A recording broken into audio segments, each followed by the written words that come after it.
back at Lockwood's house, Maisie sees two men in suits talking business. Ooh, well this would entice any 7-year-old's attention. Gotta check this out. Or she's concerned after she was yelled at by Mills after hearing him say some suspicious stuff earlier.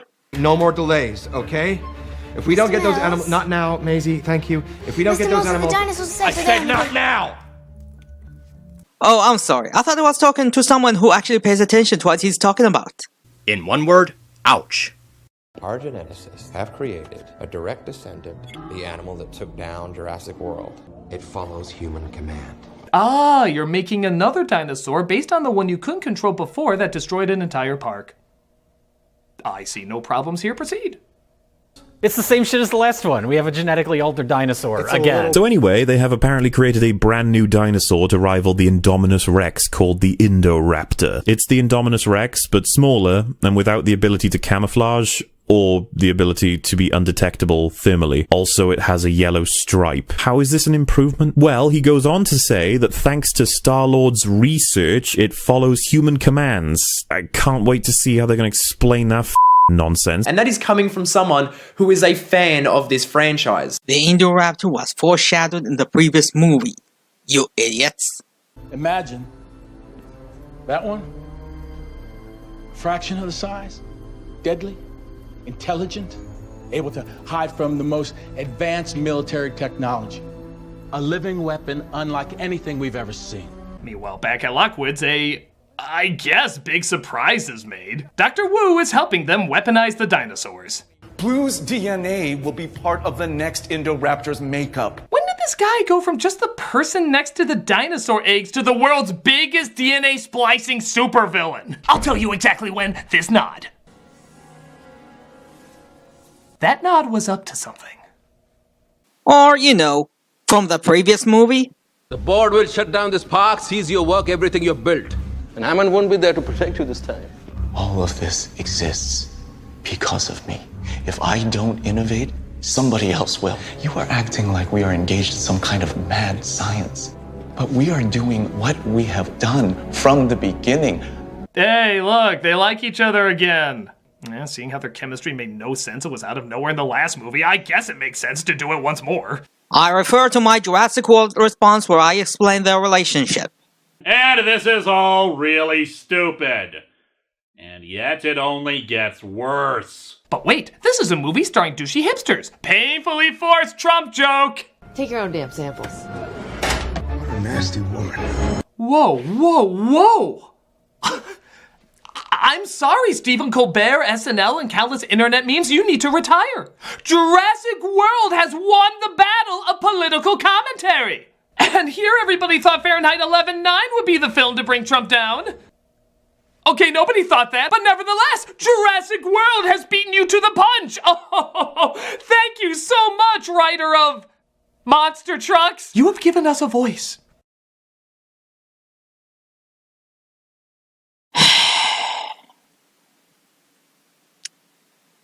Have you ever stopped for a moment and asked yourself, what talents are you invested in or willing to support in however you want? The internet is filled with millions, if not billions of real talents, that sadly you can't follow all of them. You have someone like Saberspark, who will educate you with the history of animation studios and cartoon channels and entertain you with the most bizarre movies he finds from the darkest corners of the internet. You have someone like Gaijin Goomba, who puts the fun in learning about global cultures. You have George Rockel-Schmidt, who will give you interesting topics while mesmerizing you with his lava lamp. You have Jim Sterling, with an ego so awesome you don't dare to say he's wrong. You have some groups like Team 4 Star, who started as guys doing fan dubs for fun, who grew up to work with the companies that they were parodying and turned to professional voice actors in their level. You have people using their own profession to educate people about what they know from movies and TV shows. And you have this guy and his... I don't know what to say about his questionable talents that I covered multiple times now. All I know, it just makes me weep from the inside how the likes of him and the Paul brothers get all the fame from doing garbage content. Actually, scratch that. Logan Paul had the decency to make an apology. That's right. Logan freaking Paul, who won the award for being the worst rating cosplayer in the world, is a more decent person than Doug Walker. I said it. It might have been for good PR, but at least he tried, unlike some people. And oh god, I can't believe I just said that. Ugh. That was nasty. Back to the review. They get the dinosaurs to Lockwood's house, somehow not making any noise for Lockwood or his servants to hear. Hey, I guess if they made this dinosaur dungeon and auctioning house under his nose all this time, they must just have really quiet workers. And they get the dinosaurs in their cages. John Hammond's best friend, James Cromwell, super rich guy in a giant mansion. Underneath the giant mansion, there's a secret elevator to an underground Rick Sanchez layer of super technological stuff under the house, right? Which is, yeah, large enough for not only a giant genetics lab, but also cages for dinosaurs. Which I guess James Cromwell never heard roar. They must have some really good soundproofing in between the yeah, he's oblivious to all this until the scene where he's not, and it's never explained. Yeah, he somehow is aware of it, but we'll get into that in a minute. But anyways, instead of taking the dinosaurs to the new island, they take them to Lockwood's mansion, which is equipped with a lab and a bunch of cages because this is apparently where it all began. So do the cages mean that they were actually making the first dinosaurs in here? I don't know, maybe this is just me, but if I decided to start bringing dinosaurs back to life, probably wouldn't pick my basement. Imagine discussing that one with the contractor. Yeah, so I'm looking to finish the basement, you know, make it kind of a man cave type deal. Not so much man cave though, more dinosaur prison. I mean, come on, we have a secret lab under the mansion that has diabolical secrets that could alter the course of the human race. But no, a f***ing 11-year-old girl can just accidentally wander into it. I should also mention that f***ing Hammond 2.0 doesn't know that this secret lab or all the dino cages beneath it actually exist. So this whole f***ing thing is happening in his own home and he has no idea about any of it. And that is coming from someone who is a fan of this franchise. Oh, the lab. It makes sense that Lockwood wouldn't hear anything going on. As I stated, Lockwood is based on Norman Atherton from the first novel, who was a pretty minor character that was only mentioned for exposition purposes. In the lore, the character was the chief geneticist in Ingen's early years and Wu's mentor. He was the man who cloned dwarf elephants for Hammond to use to show Ingen's genetic capabilities to investors in a project called Pachyderm Portfolio. And that backstory was used here according to Colin Trevorrow. Though not entirely. In the basement of this house, Dr. Wu and John Hammond cloned the first baby elephants and then moved on to dinosaurs. Instead of Lockwood working with Hammond, it was Wu who cloned baby elephants using Lockwood's lab before they moved to clone dinosaurs. This is where it all began. Before the island, Sorna, Jurassic Park, all of it. Hammond and Lockwood built a custom lab in the sub-basement, extracted the first DNA from Amber right beneath our feet. Obviously, they would need some place to put their future dinosaurs in. And since Lockwood built a lab that would house such loud animals in secret, then obviously he would design the mansion in a way to soundproof the lab so the outsider won't hear random animal noises from out of nowhere and discover his little secret. And that's how Lockwood is not aware of the dinosaurs hidden under his nose, because he built the place to do just that. Leave all the noises of the lab secret and well hidden, and Mills exploited that here. The Indoraptor was kept hidden in a dark corner away from Lockwood's eyes and ears. And if some of you wonder how Lockwood wasn't aware that his lab was in use in the past 3 years, do I really need to explain it to you? Mills obviously lied to him. He probably told him the lab would be in use for the benefit of the dinosaurs on the island and juggled his feelings using Hammond's memory as the motive to work without telling him the exact motive. He probably told him it's for a project, but didn't specify what kind of project. After all, Henry Wu was working there, and he knew who he was from the old days. Oh, and Lockwood was aware that he brought the dinosaurs to his house. That's why he called him later to talk him about it. Did you really think you could get away with it? In my own house. You entrusted me to guide your fortune into the future. I have done that. Damn you! Yes, he believed Maisie, but why he said he'd talk about it in the morning? It's a well-known adult tactic. Lie to the worried child and tell them everything will be alright to ease them from their concern. Every parent had done this at least once in their parenthood life. I'm pretty sure even your parents did the same to you when you were children. Is everybody dead? No. Everyone is fine. Don't lie to him. He's scared. It's okay to lie when people are scared. Danny, I want you to come with me right now, okay? Show me your room.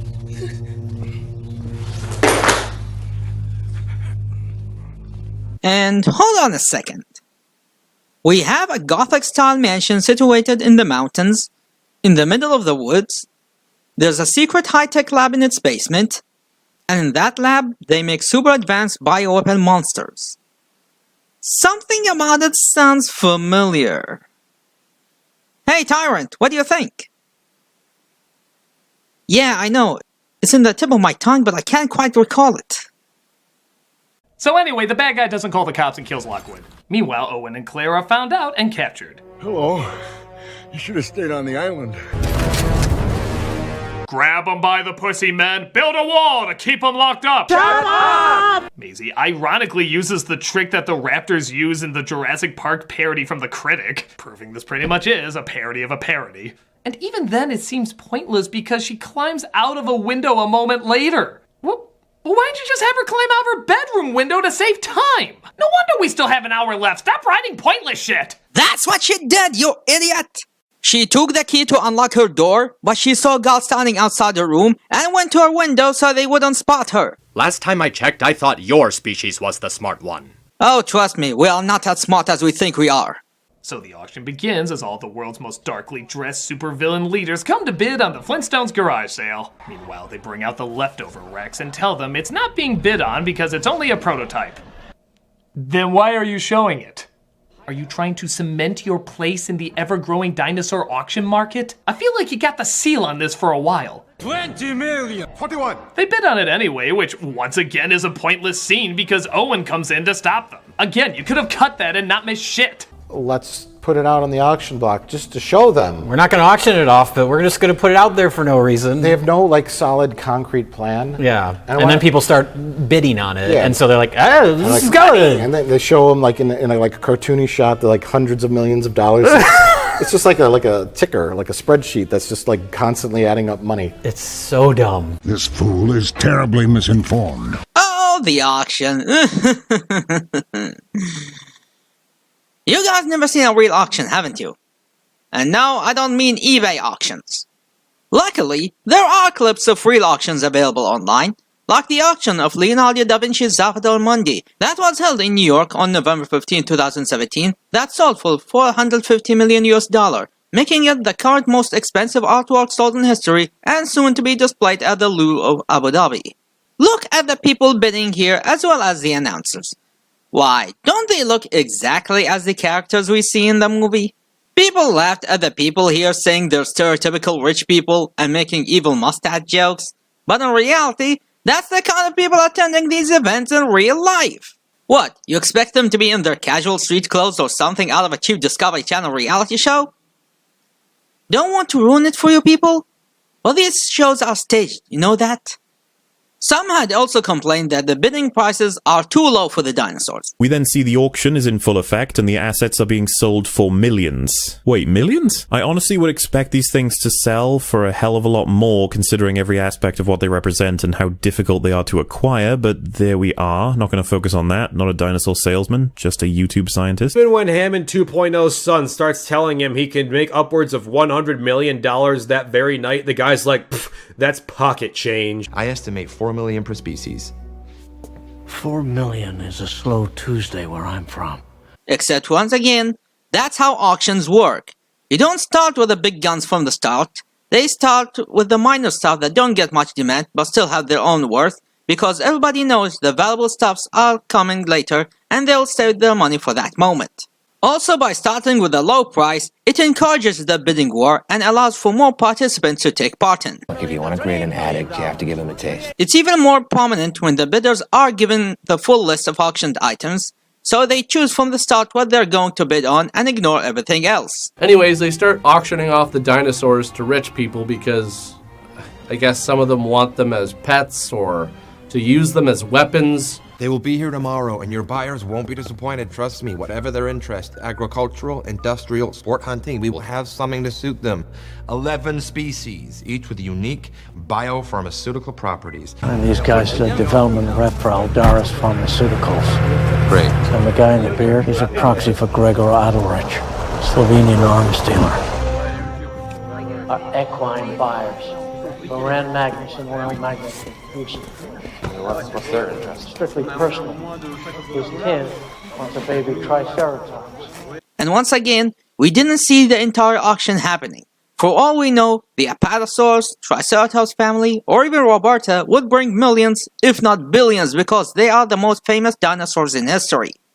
And while we're on this subject, let's talk about the villains for a bit. And anyway, why does a movie about dinosaurs need greedy corporate bad guys? That's not to mention the goddamn villain for the film. You kill Discount Hammond because you like money. Motivations and the character, everything's just shit. And that is coming from someone who is a fan of this franchise.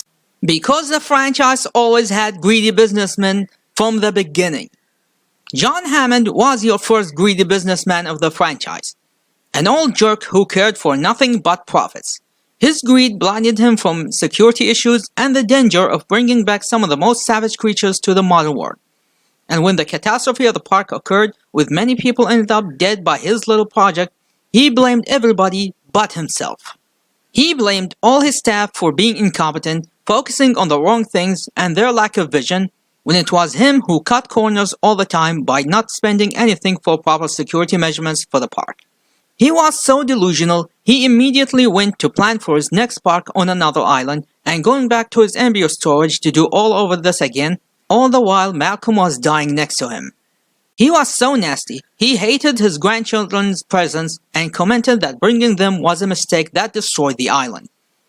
And for all of this, it was rewarding to see his life ended by the things he was trying to exploit for profit and fame. It was poetic death. Next you have Louis Dodgson, the guy from Engine's rival and the one who blackmailed Nedry to sabotage the island's security system. In The Lost World, we see that not only Dodgson was more corrupted than Hammond and his plan was to steal dinosaur eggs from the parents, but he was this close to commit straight-up murder people to gain his desires. Considering his actions for 2 books, it was even more satisfying to see him turn to food for the Tyrannosaurus babies, just like the ending of A Bug's Life.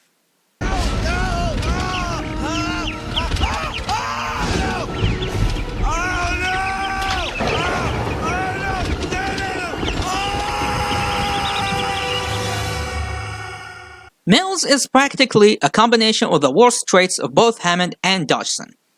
A greedy businessman who throws logic and common sense aside when he sees an opportunity to gain a quick buck. What are you doing? This animal is not for sale. Look, if you want to create an addict, you have to give him a taste. He's a prototype. Look, this prototype is worth $28 million right now. And holds the honor of being the very first cold-blooded murderer in the entire franchise, making the darkest and most evil character of them all. So naturally, we want him to die a horrible, painful death for all of his crimes. I think that the more important is the bad guy, the better should be the scene where they die. Compare him to previous characters. Movie Hammond was a naive, delusional old man with poor judgment skills, but he wasn't evil. Gennaro was fulfilling the greedy businessman part who points out investor satisfaction and the many ways to make profit, and he was a coward who ran away leaving the kids to die alone, but he wasn't necessarily evil. Nedry was the closest thing to a villain in the movie, and all he did was sabotage and thievery for reasons we don't know, but he didn't murder anyone. And Dodgson was just there. Please bring Biosyn back for the final movie. In The Lost World, we had Peter Ludlow being the greedy businessman, but unlike Noble Dodgson, he didn't think of murdering anybody and had no ill will to any other character and was willing to cooperate with Malcolm and his group to leave the island. And while capturing the dinosaurs for his zoo is morally wrong, he wasn't doing anything illegal. The dinosaurs were still Engine's properties, so it's not like he was stealing them or anything. Ludlow's arc from start to finish was basically trying to prove that he's not like Hammond and won't repeat his mistakes. Roland Timbo was the great white hunter who wanted to hunt the Tyrannosaurus to get the sense of pride and accomplishment, but at the same time, he was one of the most rational and most professional characters in the entire movie and cared strongly about the safety of his men, and he was the first one to lend his hands to help the enemies. So, while he's doing a dirty business, he wasn't evil outside his working hours. Though some had theorized that he used Sarah's jacket as bait to lead the Tyrannosaurus to them to give him an opportunity to kill him. That's no good. Meanwhile, you have Dieter Stark, who was established as a jerk who hurts animals over nothing. So it was only a matter of time before he gets what he deserves. In Jurassic Park 3, in Jurassic World, we have Hoskins as the human antagonist, but when you think about it closely, he wasn't that evil either. Yes, he wanted to weaponize the raptors and he did anyway, but it wasn't solely for personal gain. He was still working for Jurassic World and he had the public safety at interest. And even after taking the raptors without Owen's consent, he didn't take him hostage or lock him out. They still worked together to take down the common enemy. Hell, he didn't abuse any of the raptors either because he knows how important they are to be in complete health. The worst thing he did was hiding the truth about Indominus and Raptor training program, but that was it. In Fallen Kingdom, we finally get real villains. People who don't care about human lives. They care about their personal gains and they're willing to dirty their hands to do so, either by straight up lying to them, leaving them to die, or cold-blooded murder. And that makes them stand out in comparison to every other antagonist we had in this franchise. This is the first time we had these kinds of people here on the big screen, and they still work within the established lore and recurring themes of the franchise. But we, who know this franchise very well, knew how true to text they are to what we had in the books. We don't mind them because we were already familiar with their kind and it's not new to us. In fact, it was about time we had them adapted here as they were depicted by Michael Crichton's original concepts. And isn't that the point of adaptations? To convey the original ideas to different mediums? These movies are still based on established source materials, so it's more fitting to go back to them and look at what hasn't been shown or used in previous movies. The followers of these novels still deserve to have something for them, and it's unfair to exclude them just because those who aren't familiar with the source material want to get them. In fact, by including these little additions shows the amount of work the writers had done and they knew who the real target audience that will appreciate it. Owen has an idea though for how to get out of their cell. Oh yeah! Oh shit, now we're screwed. That thing's gonna kill us, totally gonna kill us. Yes, I know. He's racing against you dinosaurs. He never understood you and he never will. Of course, dumbass goes into the cage of, I guess the best thing to call it is Coke 3-osaurus. To what else? Get a tooth for his tooth collection.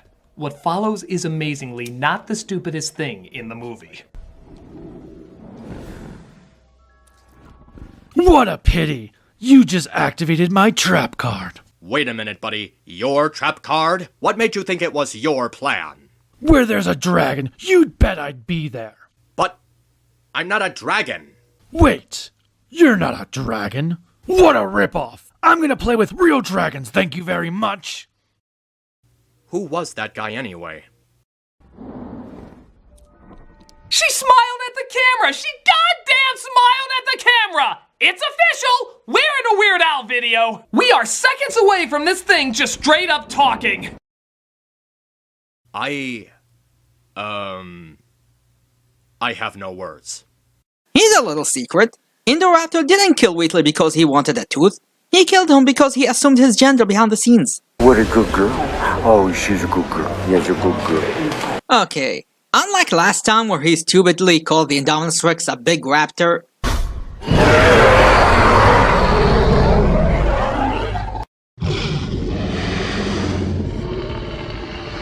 the Indoraptor is a big raptor.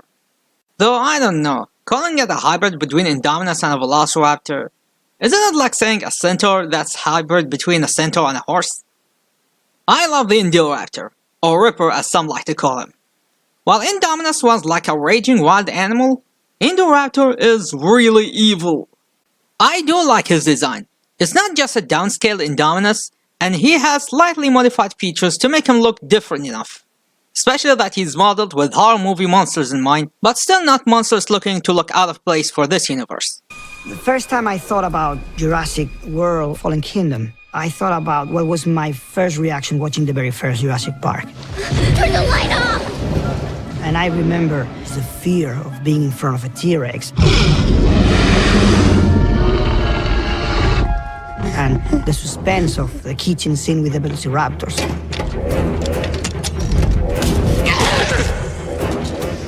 And Colin was wanting to have a bigger sense of suspense in Fallen Kingdom. The whole movie was building to a Monster in a House movie. And we had a vision of a little girl in her bed with the covers pulled up tight with little kind of starry lights that your kids have in their bedroom.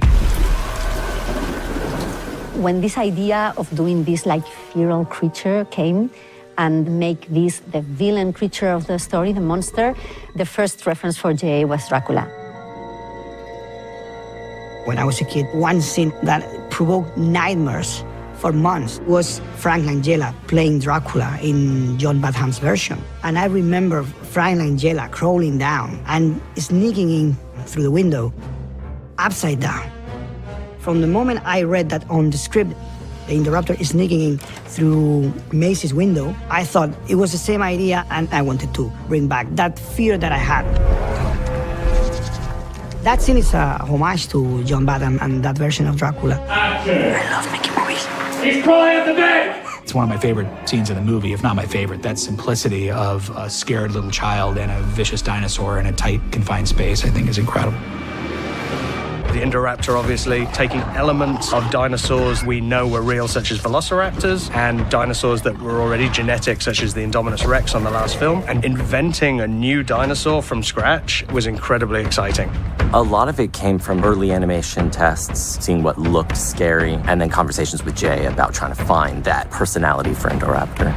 J.A. started to bring references from Nosferatu. Very specifically, the front teeth and the long claws are definitely referencing the Nosferatu character. And I know the dumbass critic wants to see real monsters looking dinosaurs, and while something like the Ultimasaurus looks cool, but only as a toy.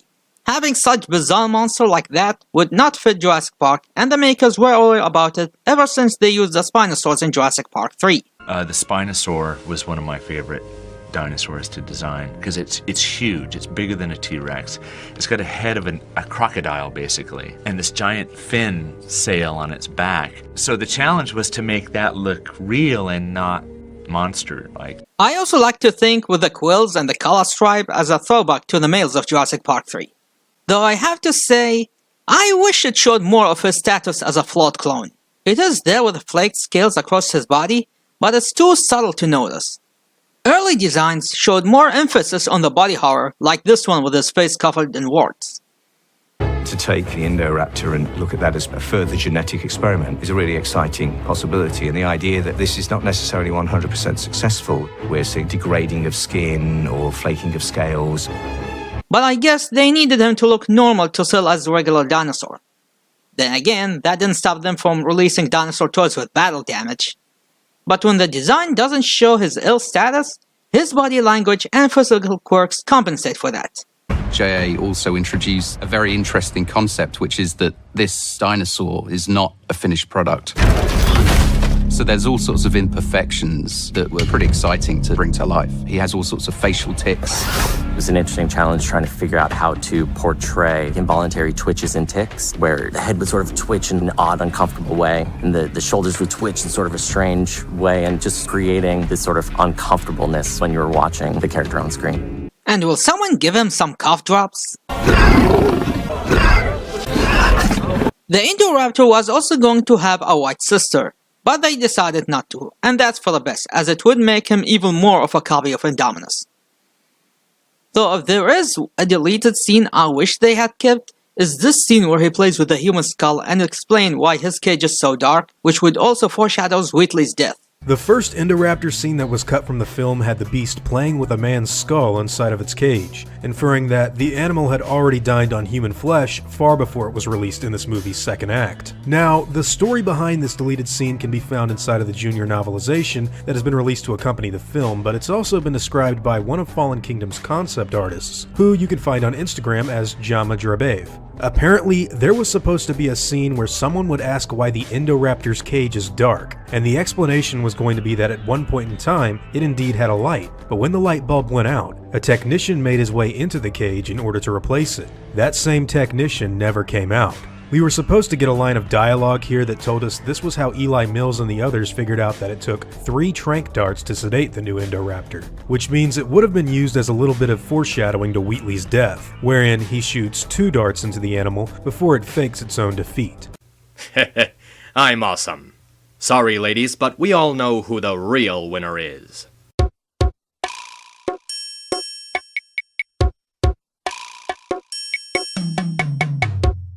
If you have a gun with a laser pointer on it that you're aiming at your target, why do you need then a dinosaur to run at your target? Is revealed to have a lasing target system that allows it to... Hang on. They have a gun. It shoots a laser. The laser has to target something, and then they hit a button, and it makes it so that the Indoraptor goes insane and tries to kill whatever that laser was pointing at. So this is going to have military applications. This is what you consider to be following human commands. Alright. What the f— So here's the premise, right? You point a gun that has a laser sight on it at a target, and then you hit this button that makes a super annoying noise, and the yellow boy attacks the painted target. This is the single stupidest thing I've ever seen a movie trying to make a serious point out of. You are holding a gun. Why don't you just pull the trigger and shoot the thing you're painting? The movie didn't even know what it was doing with its own creation. Oh, the gun. What if I told you it makes a whole lot of sense to have it around? Yes, you can shoot your target with that gun, but that's not what it is for. That gun is meant to be the leash of the Indoraptor. Remember last time when the raptors turned against the humans when they thought they had the upper hand against the Indominus Rex? Now imagine the Indoraptor got out of control in a similar manner, and went straight to kill the controller. How would the controller react if he was under attack? Using the same gun he's holding in his hands, either by distracting it to go after another target, or in worst case scenario, shoot it down. Now yes, we do see in the movie that the caliber of the assault rifle used here was not strong enough to kill it. But here's something everybody needs to remember about this Indoraptor. He is a flawed prototype. He's a prototype. He is the first in line of his species, and it hasn't been perfected, and it hasn't even been out for a field test. As far as we know, no one tried to shoot it down using that same caliber, since there was no need for them to try, as he was never left outside the cage. If it was tested out, and did go out of control, then they'd figure out that they need heavier artillery to take him down. Some might say, why not use a tranquilizing rifle instead? True, they could do that, but that means they'd need to keep this flawed prototype around and waste more resources on him instead of making another one that doesn't have his current flaws. And considering the people we're dealing with here, I'd imagine them preferring to terminate him for seeing him as a failure, and they'd love to focus on popping another unit to try again. What if they decide they want to be in control? Well, then we remind them who is. We terminate the rogues. Promote only loyal bloodlines. Also, if you remember what we said last time, tranquilized animals are unpredictable. The Indoraptor is already savage as he is, so imagine if he got even more savage as the tranquilizer takes effect. The shooter would be dead before he realizes that.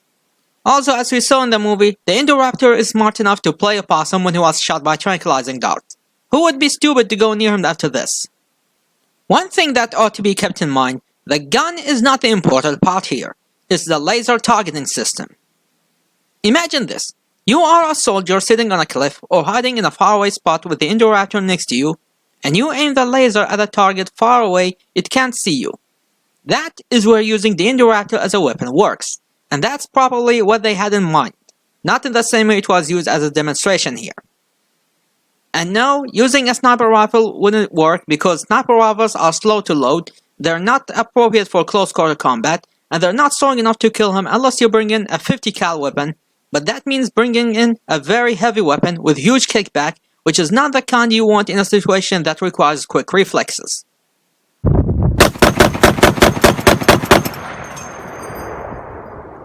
If there's one way to make sure he's dead, then poisonous darts are the answer.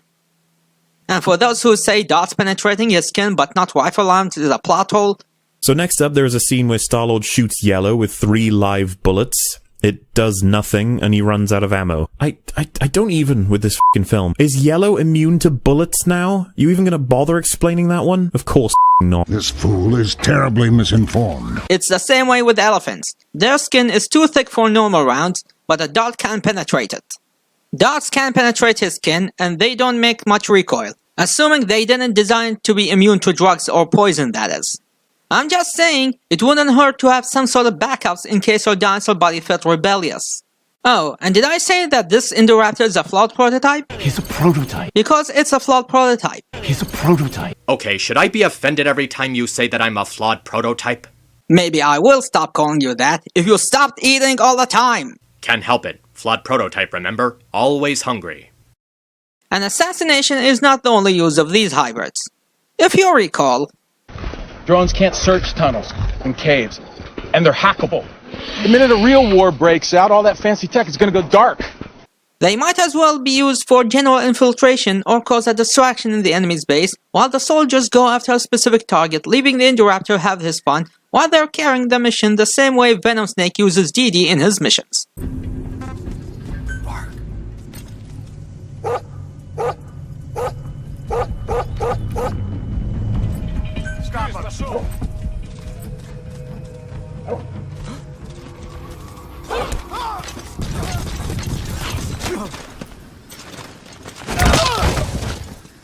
And if we would assume the dino weapon market would expand and everybody uses a dino weapon, then they would need the gun for support in battle, as seen in Jurassic World.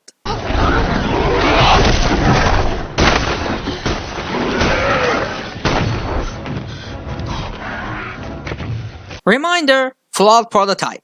We don't know its full potential in combat. If they went their way, we might get one that is totally obedient and won't cause damage to his handler, or with stealth control it can catch their targets without killing them, just like how the Raptor squad didn't immediately attack Indominus, and they waited for Owen to give his signal.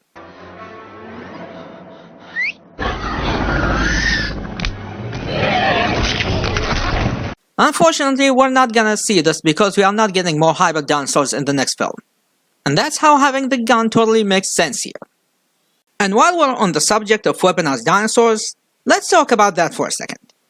Weaponizing dinosaurs is a stupid idea and I don't want more of it in the future, but just because it's stupid, that doesn't mean they're not built on logic.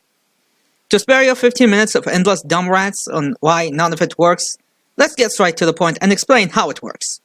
You're gonna weaponize them? We've been using animals in combat for centuries. Horses, elephants. The Soviets used disease-bearing rats against the Germans at Stalingrad. Yes. Horses, Gallimimus.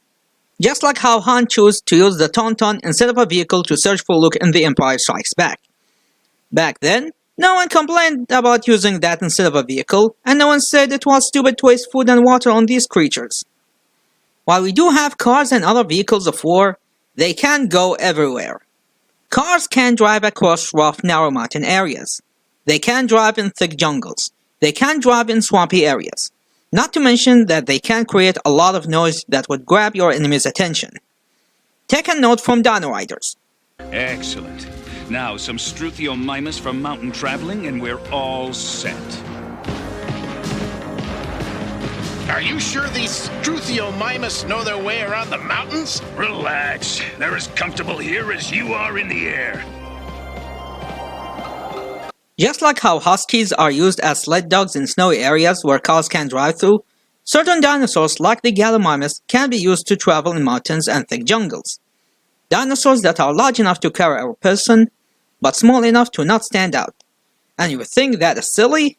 Ostrich riding is a thing. I'm not making that up. Elephants? Indominus Rex. She took down mercenaries and nothing was able to hurt her that was not another dinosaur. And she had other abilities making her highly effective in jungle warfare. Rats? Compsognathus. You can use them either as surveying dinosaurs or disease carriers. This is not as ridiculous sounding as you think. There are some areas in the world uses rats for minesweeping, and some are implanted with infrared cameras for surveying and spying. In Russia, there was an attempt to use rats with microchip implants in their brains for warfare. Forget the Russian bots, you should feel the Russian cyborg rats. We're all gonna die. Imagine using the compies like this. Here are your rats. And if they were as lethal as their novel counterpart, then congratulations, you have creatures with venomous bites and carriers of diseases. And if someone would breed them or program them to be easily controllable, then here you go, you have your next bioweapon. Unleash them anywhere and let the magic begins. Oh, what's that? You say taking care of these dinosaurs is costly and requires food and cleaning and vet care? So are vehicles. What, you think they come free? Vehicles are costly, they require fuel and maintenance, garage spaces, and if they get damaged in battle, they can't be fixed on the spot. And you know what else that needs training, care, housing, food, and other costly things? Human soldiers! You have the canine units across the world. They require care and they cost time and money to raise, but they're still in use without anyone questioning why bother have them around when policemen can just fire their guns at criminals. Of course, any of these creatures can be genetically enhanced and adjusted to meet the requirements. You can upgrade the Gallimimus to include armored skin so they don't fall down easily when shot. You can make the Compsognathus more obedient or make them smaller to infiltrate smaller areas. Or even remove the venom from them so they don't kill anything when they bite. It's a world where genetic powers are the new nuclear powers. They have multiple possibilities. Genetic power is an uncharted frontier. The potential for growth is more than you can fathom. Genetic power has now been unleashed. And of course, that's going to be catastrophic. This change was inevitable from the moment we brought the first dinosaur back from extinction. In another tangent regarding weaponizing dinosaurs and why it wouldn't work, is the claim that the raptor training program was utter failure. I'll save you another 10 minutes of bullcrap rants and give you the highlights. Some foul-mouthed people with no brains say the raptor training was a failed experience because the raptors weren't totally obedient, and in more than an occasion, they wanted to kill Owen instead of listening to him, and the usual nitpicks about the cost of raising that I already covered, and teaching them empathy doesn't make sense because they are meant to kill people, so how can they be empathetic, blah blah blah. Blah, blah, blah, blah. The raptor training was a success. We see Owen bonding with his raptors and they all follow his command. However, just like how wild animals are trained in real life, they are still wild animals.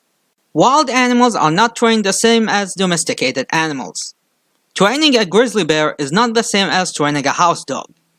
No matter how obedient they are, one wrong move can trigger their instinct and turn them to wild and dangerous animals. A good trainer of wild animals must be aware of that whenever he handles the animals face to face. There's always a chance of unpredictable behavior. Siegfried and Roy, anyone?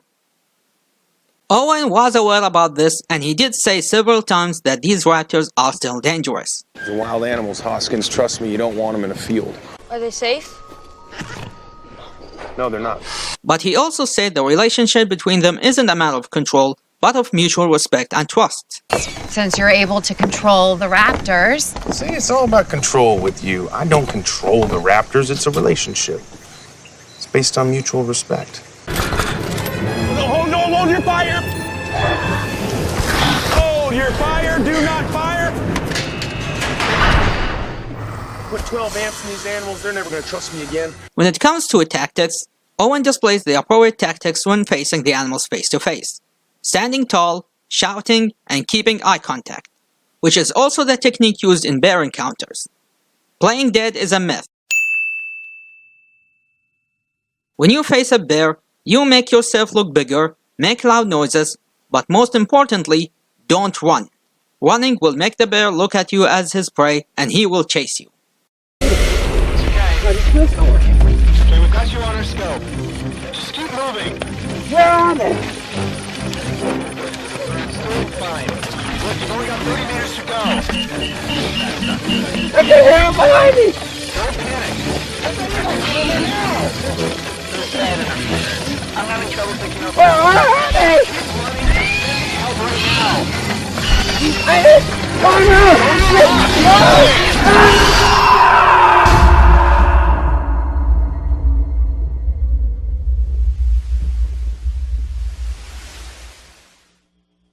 During feeding time, Owen stands above his raptors, making the illusion of the big leader, the same as when they were children.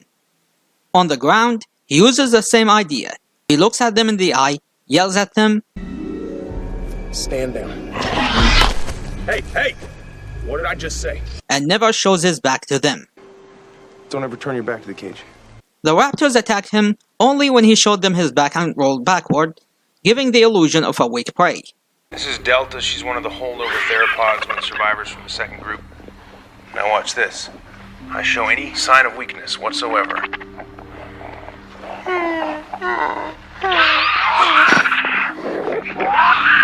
that? Which was the mistake Nedry made in his encounter with the Dilophosaurus in the first movie. Ever wondered why the Dilophosaurus didn't attack him from the start? Because Nedry was unintentionally using the proper tactics, standing tall, direct eye contact, shouting, and his raincoat gave the illusion of a bigger animal. It was only when he showed her his back and quad on all four that she determined that this creature is weak and injured, and therefore an easy prey. To make it simple, the raptors do respect Owen, just don't do the wrong move in their presence. Now let's take a look at the face heel turn moment. As you see here, the raptors are looking directly at Owen. Few moments ago, Barry says this. She look at what she wants. Usually what she wants to eat. At first glance, the viewer may think the raptors are looking at Owen to eat him, as if Indominus ordered them to. But that's not the case here. The raptors are looking at Owen because he's their alpha. There's a new challenger for the alpha status, and the squad is waiting for their leader to do what he needs to do. Challenge the intruder and fight her back.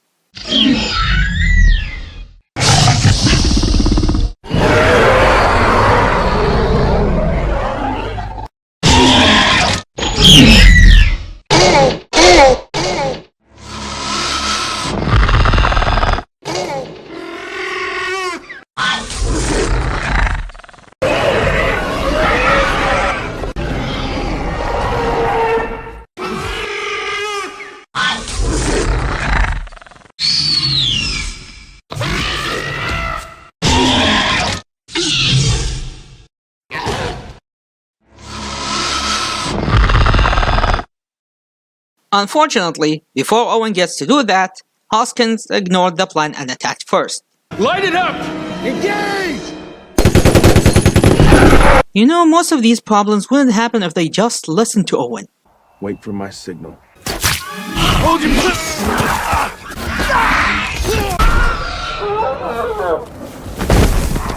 And then, of course, the raptors attack. But here are a couple of things. First, the raptors didn't attack. The humans are the ones who attacked first. Light it up! Engage! The raptors are retaliating against the enemy who attacked them first. And second, none of the raptors attacked Owen. Yeah, it sounds crazy, but that's the truth. None of the raptors went after Owen to kill him. The raptors only went after the humans they don't recognize. Blue stopped attacking Barry after she had recognized him and his voice. Owen later came and called her to distract her from him, but she didn't attack Owen. Charlie was busy killing a soldier, yet she was able to recognize Owen and didn't attack him. Delta appeared in the lab, but she completely ignored Owen and his group and focused on Hoskins, who throughout the entire movie never liked. She treated him as a challenger of authority and thought it was appropriate to eliminate the threat to keep her alpha's safety. She did chase him after this, but to follow him, not kill him. And then when they were surrounded, it came clear to Owen. That's how it is, huh? The raptors didn't betray him. It was all one ugly misunderstanding. Owen underestimated his raptors' loyalty.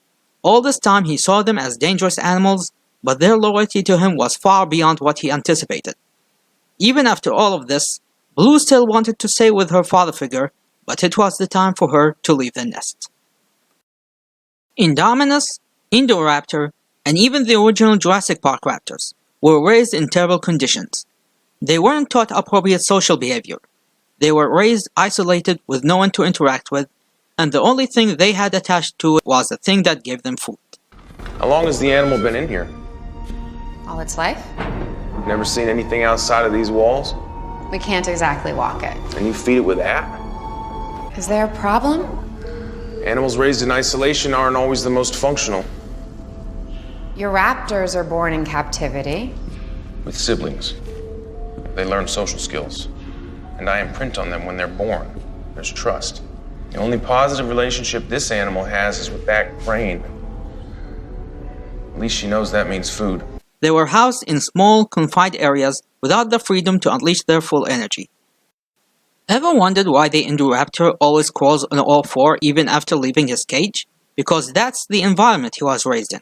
He lived his entire life in a place too small for him, and that's why he adapted his body to crawl instead of a bipedal position. On the other side of the spectrum, the raptors were raised by a father who cared about them and taught them social skills so they don't kill each other. They were raised in an open space big enough for them to run, jump, and move freely however they like. Owen treated his raptors like family instead of animals, and they stayed family. And for all of this, I came to the conclusion that the raptor training program was indeed successful. And if future dinosaurs were to be raised in the same kind of care the squad has received, then weaponizing them as hunting animals still would work. You just need the right people to do so. Regarding the empathy discussion and why they think it's pointless if you want to raise an animal to be a killing machine, look no further than canine units and other hunting animals. These are animals raised to attack and kill their targets. And yet, they are empathetic to their handlers. A good hunting animal is an animal that is able to separate their handlers from their targets. If it hunts anything it sees, that's not a good hunting animal. Another form of empathy is teaching them to attack and capture their targets, but without killing them. Again, this is a known practice used in hunting animals and the canine unit. If you want to catch your targets alive, then it's mandatory to be taught how to. You know what else that needs to be taught empathy? Rescue dogs. These are dogs trained to find and locate specific targets and missing people. Animals that uses their hunting skills, but without catching and killing their targets. So yes, empathetic killing machines are a possibility. And just as stated, it all depends on the trainer. If Wu's ego wasn't already up his ass, then he would have realized that he didn't really need Blue's DNA to teach the next batch of clones empathy. He just needed to find appropriate animal trainers from the beginning. Instead of force training the Indoraptor using classical conditioning, he just needed someone to train him. They can't use freshly born dinosaurs in combat anyway, so if they had time to wait for it to grow up, then they have the time to raise it properly. But again, a scientist occupied telling everybody, look what I can do, and a businessman who fits more in EA's way of selling unfinished products at full price, and didn't see a cloned human as a human being. Is it really my fault that I never had a mother? We then get the dumbest, most pointless twist in all the film, and on top of that, it comes out of nowhere. The bad guys corner our heroes and, for no reason, just starts talking about this. You have no idea what she is. Lockwood never had a grandchild. He just wanted his daughter back. He made her again. Yeah, that's pretty stupid. Right? What the flying hell? She's a clone? What's the point of that? It doesn't connect to anything. And despite being, I guess, a few clues, nobody could have guessed this because it doesn't tie into any of the characters' motivations. Why even tell him that? Just shoot them and take her. In fact, why tell Maisie that? What did he think was honestly gonna happen after he let her know? That's right, she's a clone. Now, Maisie, come here. Let's talk about the little girl. Yes, I think I audibly gasped in the theater because they intro the little girl. You want to tell the story? We'll say spoilers. I mean, Well, they try and, yeah, we're spoilers. It doesn't matter. This is after they ran out of story, too. They're like, what's something we can do as a twist? She is a clone. James Cromwell cloned his daughter, and that's his daughter. So we have introduced that human cloning is now a reality. Yes. And then it's never mentioned again. So then we have this utterly bizarre scene where our heroes bump into the bad guy and he just explains to our heroes and the audience that the little girl is a clone. She is a clone. Apparently, Discount Hammond made a clone of his daughter because she died in a car crash and the little girl is that clone. Actual Hammond broke off their partnership because of that. And I find myself asking, Oh my god, who the hell cares? We barely knew this girl. We don't know Discount Hammond at all. This reveal is pointless unless it's going to be the reason for something later. Oh god. And him revealing that the little girl was a clone didn't have any bearing on the scene. It felt like he said it to explain to the audience why we've never met Discount Hammond before. Can you please stay away from the first film? It's great. Get your sticky fingers off it. Don't Terminator Genesis me here. So then we find out that this little girl isn't Lockwood's granddaughter. She's actually a clone of his daughter. And that's what drove him and Hammond apart. Yes, it's a classic story, really. Two friends driven apart by cloning technology. One said, let's clone dinosaurs. The other said, why don't we clone some people along the way? Created a rift between two friends that could never be fixed. Tale as old as time, really. And it turns out, I'm not even kidding, that Hammond 2.0 literally cloned his daughter when she died to make the little girl and called her his granddaughter because... why? And this is it. The reason why Hammond severed his relationship with Lockwood. Human cloning. First, to all those who think it's too ridiculous of an idea, you are following a franchise that is focused about dinosaur cloning. How is human cloning weirder than this? So you accept cloning of creatures so ancient their DNA is dead and therefore impossible to clone in real life, but human cloning, which is a big possibility in the real world, too weird? Well, there goes that suspension of disbelief. Well, I wouldn't blame you for that. Even in the universe of Jurassic Park, it is seen as a bigger crime against nature. Hammond himself thought it was such, even though he cloned dinosaurs, which were against nature. But humans are a special case. There's some confusion about this matter to the point that many sees it as a plot hole, so allow me to clarify it. The confusion is regarding Maisie's age and the breakup between the two gentlemen. Many people assume that due to Maisie's age that she was cloned right before Hammond's death, and based on that, they see Lockwood as a shoehorned character who should have been acknowledged from the beginning. Here's the thing. Hammond and Lockwood went their separate ways years before Jurassic Park. Back then, Lockwood's daughter was still alive. The accident didn't happen yet, so Lockwood didn't clone her yet. No. What drove the two apart is Lockwood's mere idea of human cloning. That's it. It wasn't Lockwood's actions that ended the partnership, it was the intention. We don't know if Hammond just overreacted when the other suggested it once, or Lockwood just kept pestering about it over and over again to the point of alerting Hammond that his partner is a potential mad scientist. If it was the former, that made Hammond overreacting over nothing, and he is at fault for ending the partnership on a mere speculation, which would be in character knowing how he was a terrible judge of character. But if it was Lockwood who stood to that concept for ages, then Hammond made the right call. Lockwood needed a great wake-up call about his project, and the breakup was what he needed. And he still regretted that till the end. But what do you think? Was Hammond a hypocrite for leaving his partner because he wanted to clone humans to benefit humanity, yet he went to clone dinosaurs for profit and entertainment? The two of them were already twisted men fooling around with nature. They just had different standards to what is morally bad. On to the cloning itself. Maisie was cloned after Hammond's death. Hammond didn't live to see it happen, or for Lockwood to rub it up his face. And yes, it was so successful, it only took one clone to perfect that. Lockwood was just that good on human cloning technology, while Hammond couldn't make perfect dinosaurs or keep a successful business. Though, would it make him creepier if it was the Ray Ayanami clone situation, where he would have cloned Maisie several times, but many would end up as failures and would see clones melt and deteriorate to mirror the Indoraptor's failure status? There's speculation that he used dinosaur DNA to perfect her cloning process, which I think is unconfirmed, or Colin Trevorrow just denies it. So some like to back it up by her behavior to hide like a predatory animal and displaying high levels of intelligence for her age, making it specific that she got raptor DNA in her belt. It is confirmed that there is a relationship between her and Indoraptor. Not that kind of relationship, you sick. There's a shot in the film where Maisie and the Indoraptor's faces are sort of merged as one. There's a symbiosis between the two, and that shot seals that concept. It was a JA concept for sure.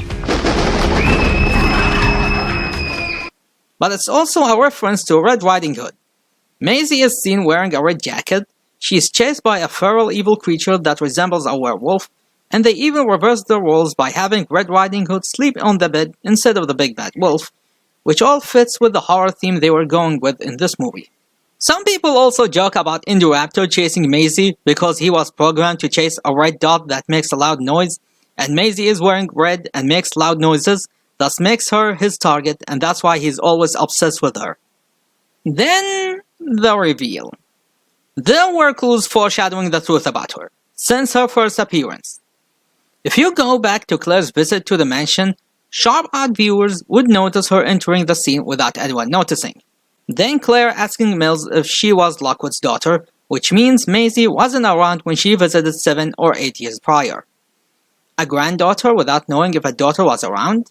A little suspicious, don't you think? There's also the dialogue, like Iris calling her an animal for not using Queen's English and other wild animal metaphors. And then this reaction she made when Maisie asked if she looks like her mother. Do I look like her? Coupled by this bit from Lockwood. Oh yes. You could be her mirror image. At first glance, you think it's the normal dialogue about kids resembling their parents, but then when you hear the truth and go back to this scene with that knowledge in mind, then it gives a very different meaning behind these words. The foreshadowing was there from the beginning, we just didn't notice the first time. And then to the stupid question of Mills revealing who she is to Owen and Claire and the reason behind it. To those idiots, and by idiots I mean those self-proclaimed reviewers and not you, the smart people who stayed this long watching this pathetic attempt at defending a universally hated movie by using common sense and nerdy facts, so thank you for your patience. The reason for this weak exposition dump is because Mills was stupid to think the two of them would just surrender to him after telling them that she's a disgusting freak of nature, and he was hoping they would have the same low standards as he is and abandon her, thus claiming her as his own property since he doesn't see her as a human being and would be the sole owner of the secrets of human cloning, in which he's sure to monopolize the hell out of it and gets even more richer than ever, in addition to dinosaur weaponizing market. Unfortunately for him, he was 3 years too late. If he made that deal with All Claire, she wouldn't hesitate to comply if it meant shareholder satisfaction. Way too late to the party, dude. You know, for a supposedly badly written villain, I'm amazed of how many people are just unable to figure him out, as if he's too complex to read. Is that an oxymoron? It feels like it.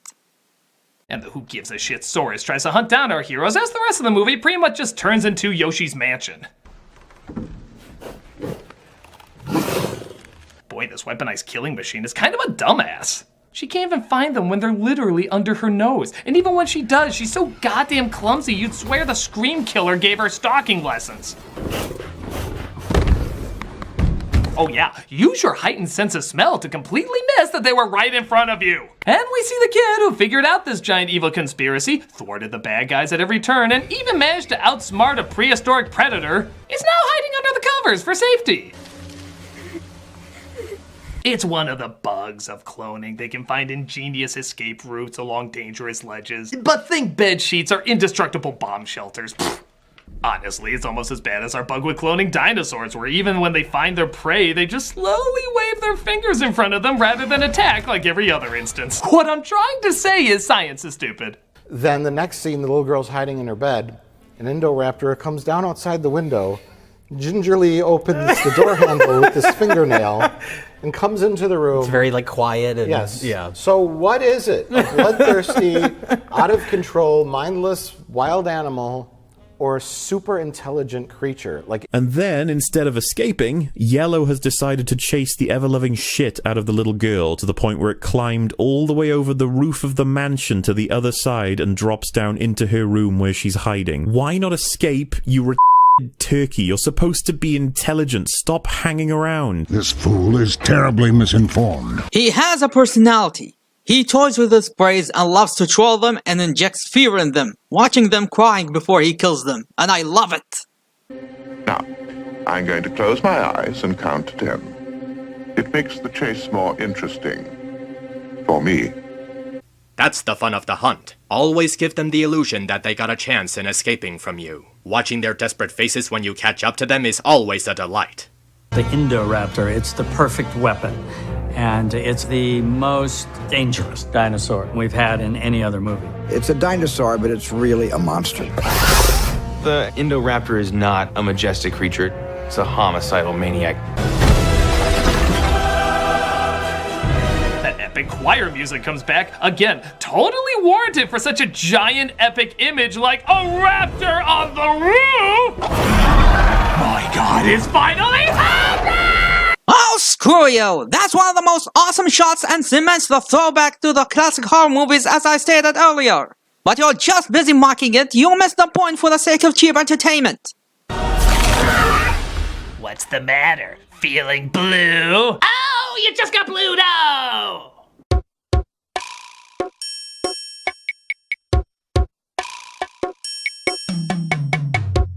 So Yellow jumps, and Blue jumps onto it to make sure it falls down, and slams Yellow onto the horns of the fossil below them in the trophy room. Look how big that f***ing room is. What are the odds it fell through the only dangerous part?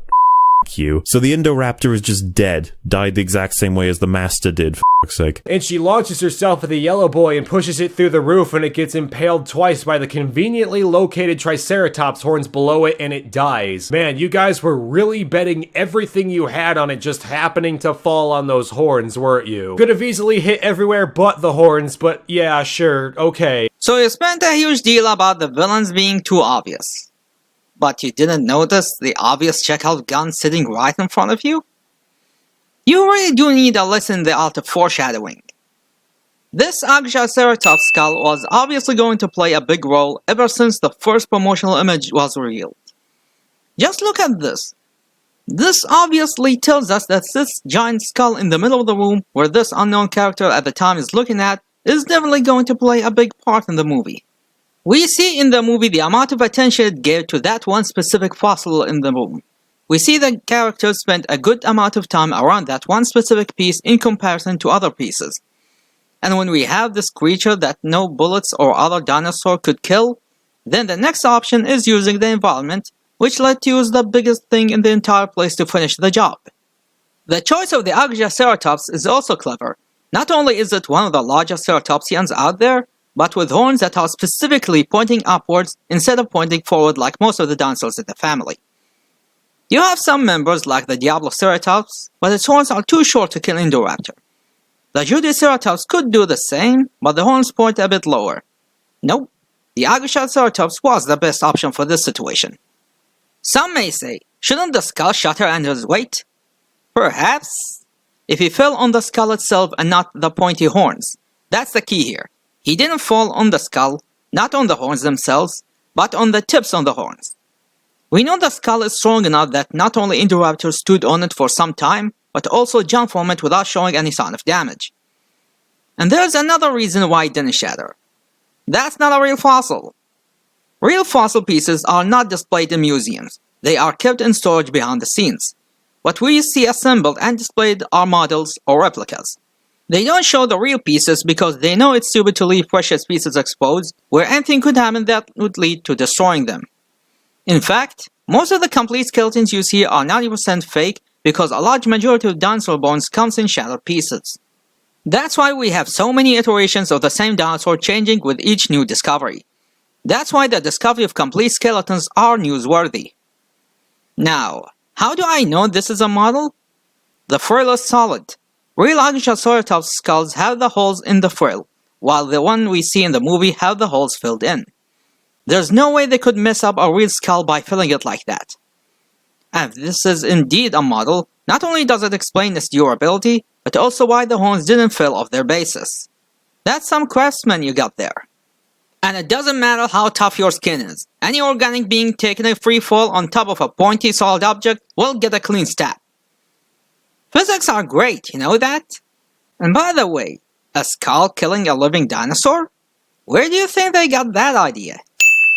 The original ending of the first movie. Instead of Roberta ambushing the raptors in the final movie, the original ending had the last raptor killed by the skull of the Tyrannosaurus in the visitor center. Indoraptor is lucky Mattel cancelled the set. Who cares? Do you know how hard it is to get healthcare without insurance? Is it hard? Precisely. But it looks like a toxic gas is going to kill off what's left of the dinosaurs unless they free them with that giant red cartoony button. Wow, the designers really took opening a door very seriously. Oh, you only have a big red button to open the door, not a big red button to close the door. If only there was a big red button for the big red button. Who designed this? You know, last year I worked in a water bottling factory because I wasn't physically fit to join the obligatory military program. Good times, and a chance to do something other than a desk job. I was assigned in the maintenance team, learning how mechanical components work. And guess what? These huge red buttons are everywhere. They're not cartoony, they're real. Where do you think cartoons got that from in the first place? From real life. They are big and red, so an idiot like you would know that these are very important and avoid them unless it's necessary to use them. And yes, it's always one button. Are you that uninformed and unattached to anything going on in real life? Are you that isolated from the real world that you don't know how it works? Whoa, that is pretty dumb when you put it that way. But they decide not to, as in one of the few adult moments of the movie, they realize their love for animals is not worth the countless loss of human life, the mixing of two worlds. Psych! The world is doomed! I had to. So, just close the door. And what's her dumbass reason for dooming mankind? They're alive. Like me. They're, about to kill a lot of little kids like you too. Dumbass? Have you noticed he uses the word dumbass a lot in this review? I guess he got my message across. So yeah, this movie ends with dinosaurs getting ready to eat up mankind. Would've kinda been cool if this was the movie! So the dinosaurs are out.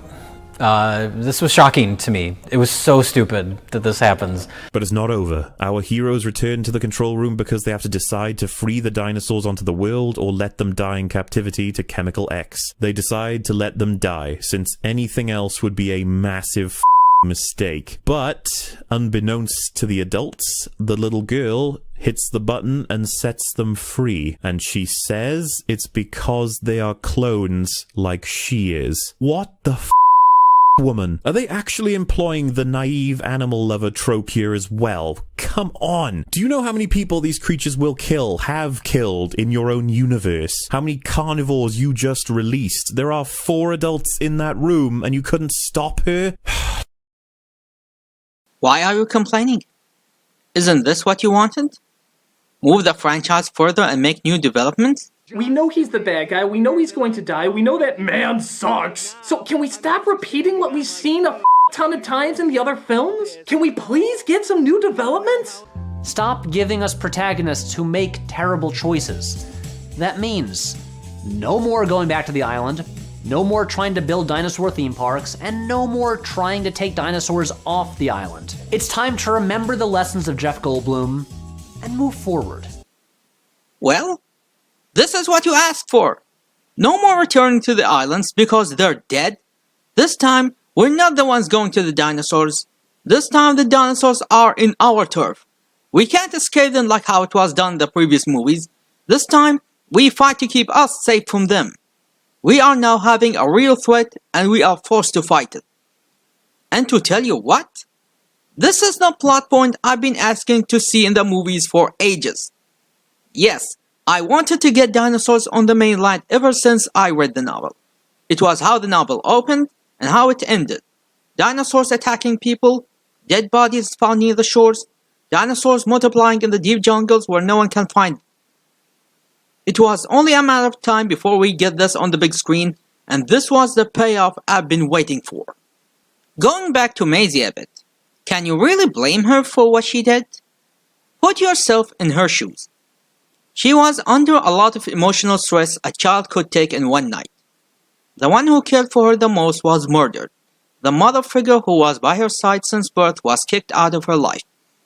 She discovered that she wasn't a naturally born human, and the next person close to her shamed her for being what she is. And the creatures that were made the same way she was are being killed off for not being natural. Of course she would be sympathetic to them and release them. It might have been on an impulse, but she's a child after all. Children are impulsive and don't get wary of what they do until it's too late, even if it was for the best intentions. With the best intentions. Some of the worst things imaginable have been done with the best intentions. Bear in mind, while Maisie made a very risky decision, she's not the only one to blame here, which is something many people seem to ignore just to get the excuse of demonizing her and make her the sole person to call the absolute worst. And it looks like Blue has to part ways too. Tell that crazy kid thanks. Whenever I eat a buffet of Girl Scouts, I'll always think of her. Now this little girl, Maisie, now she dooms the movie. Not gonna say any spoilers, but the movie would not change if she was just completely written off. And then the little girl hits the button. And opens the door. It's almost comedy timing. Yeah. Almost. And then she says... They look back and she hit the button. She says, I let them out because they're just like me. They're alive, just like me, or something like that. Because she realized she was a clone. Yeah, she only exists because of tinkering with science, and they only exist because of tinkering with science, but she's not going to just devour people. Well, right. And as a 4-year-old, she understands that because Mr. Mills yelled it at them in expository dialogue for absolutely no reason. Yeah. The girl released them all because she associates with her fellow clones. Seriously? Who wrote that? And in a moment of actual sanity, Claire decides it's best not to open the door and let the dinosaurs die. But that doesn't stop the kid from slamming on the button because... I had to. They're alive. Like me. They're alive just like you? What does that even mean? Is that because they're clones and you're a clone as well? So there's some kind of link there? You're gonna compare these wild, dangerous prehistoric creatures to yourself, the 10-year-old girl? But then the fucking little girl pushes the big red button anyway, and her excuse, no joke, is that because she's a clone and the dinosaurs are also clones, that makes them all bonded in a special way, so she can't let her fellow clones die. You do realize you only just found out about being a clone like 30 minutes ago, right? Why are you suddenly so attached to them? And what's even more confusing is apparently we're supposed to have sympathy for our adorable angel of death. But all I can think about is Malcolm McDowell describing Michael Myers. These are the eyes of a psychopath. You have all those who bought the dinosaurs from the auction and shipped them overseas. You still have embryos smuggled and shipped to another secret location. Am I the only one who remembers this point? Those who attended the auction and bought the dinosaurs and shipped them the moment they won the bid are also to be blamed. Unlike Maisie, who released the dinosaurs in an impulsive yet selfless act, those people bought them for their selfish reasons, and if history will repeat itself, they will get the same disasters in their countries. This prototype is worth $28 million right now. Relax. We'll make some more. So will they. But please, keep pointing your fingers at just one person. Those who came to a black market? Pfft, who cares about them? It's this one traumatized girl is the criminal. I would not be surprised if they're the same people who take pride in something disgusting as this. What's next? You're going to tell me it was Stars' fault the world uses umbrellas BOWs? It was philanthropy's fault there are nanomachines in every soldier in the world? That it was Tony Stark's fault that he gave Thanos a little welcome to Earth present? Which led him to get his PTSD?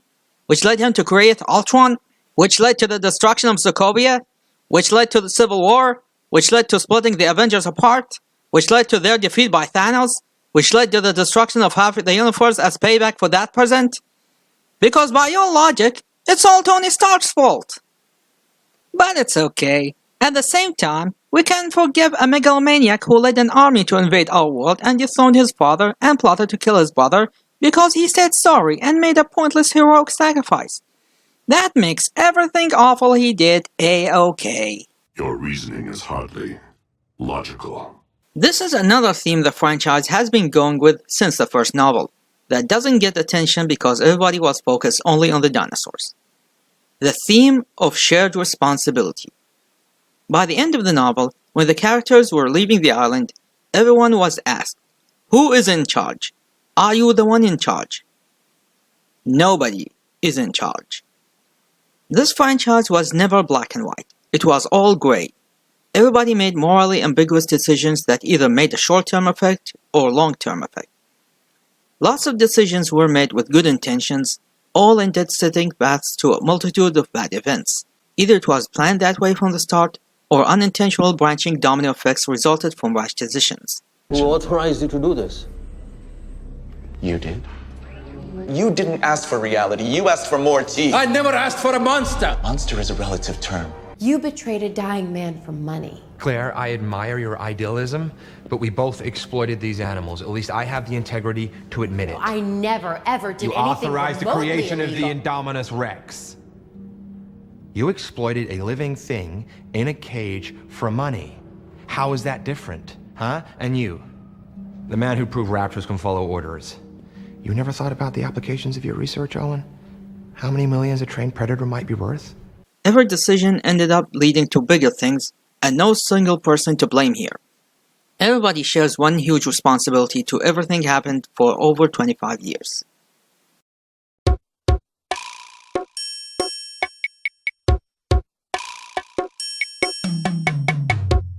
How can you sell this as dinosaurs are free on Earth, Planet of the Apes style, when they can all be captured and killed easily with bullets? So silly. I don't think it comes to surprise, but the big ones are easy to spot and to contain. We've already captured a bunch of them. Without the tracking system?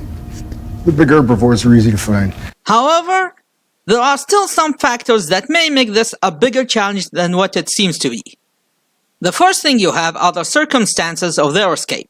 The dinosaurs were released at night in an area filled with woods and mountains, an environment that is easy to hide in unless the dinosaurs venture too far to reach urban areas.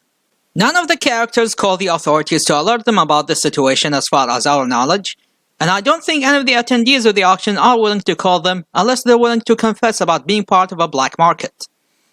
That means, not only it might have been hours until the first random civilian encounter, but we can also assume the police didn't take these calls seriously, thinking they might be prank calls. Yes, it's a world where Jurassic World is public knowledge, but no one is going to believe dinosaurs are on the mainland that quickly, especially after the news of the volcano destroying their island.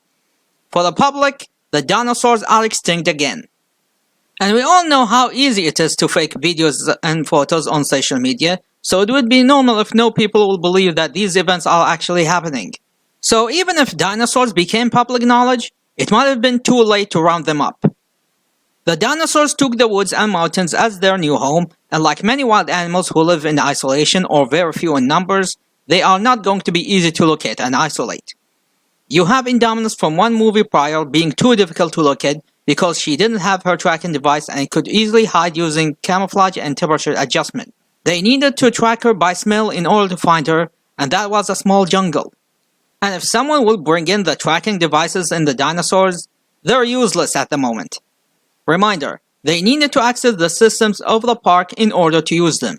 That's why they needed Claire's access in order to activate the tracking system. If they could track them without the park system, then Mills and his mercenaries wouldn't have gone the trouble to hire the DBG and Owen, and they would have found Blue without any trouble. Regarding the dinosaurs' number and their ability to take over the planet, as some like to put it, those who came in singles are easier to round up and contain. The real trouble are those who came in pairs, especially the small ones, namely the Compsognathus. The Tyrannosaurs is easy to locate and shoot down. Those little critters are the bigger threat since they are too small to catch and they came in groups. And if they were able to change their sexes and get to breed, then you have a real invasive species just like how they were depicted in the novel. Okay, they were pro-Compsognathus in the novel, but they played the same part. Oh, and don't forget all the pterosaurs. Last time they migrated, they reached Canada. But just because you have single dinosaurs, that doesn't mean they can't reproduce. If he's the first of his kind, how can he be pregnant? Doesn't he need a mate? Not if he reproduces asexually. Remember how the dinosaurs were designed to be females, yet unknowingly to the scientists they were able to change sexes and reproduce? What if there were dinosaurs that were cloned using the genome of reptiles that can produce asexually? Yes, that bit from the 1998 Godzilla movie that I just showed you is not far off reality. You have birds like chickens who are capable of laying unfertilized eggs, but we're talking about animals who can lay fertilized eggs without the need to mate. There are at least 50 kinds of reptiles and other types of animals with the capability to breed asexually in a single-sex environment, and one of them is the Komodo dragon, the largest lizard in the world. Yes, this large meat-eating lizard with skin so tough it resembles a natural chainmail, and a venomous bite so deadly it took them ages to figure if it was actual venom and not dirty saliva, is capable to breed asexually. Parthenogenesis. Now that's another tank of nightmare fuel, and a possible ability for our genetically engineered theme park monsters to breed even further.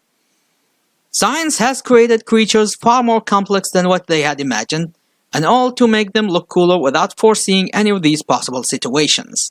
I found a way. So it's Dino Spring Break as they're all set loose and the bad guy gets his comeuppance from what used to be the coolest character in the movies but now just feels like Porky Pig ending a Looney Tunes short.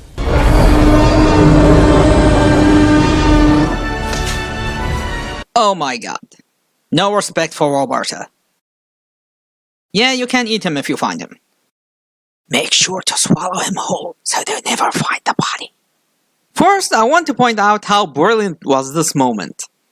After the storm we've been through, you first notice the combies gathering behind Mills, making you think they're going to do the Hammond death scene. But then you notice the Carnotaurs in the background, and then you think they're going to do the Lost World novel Carnotaurs ambush scene here. So now you're guessing in your head, what death is Mills gonna get here? But of course, it had to be none other than the Queen herself.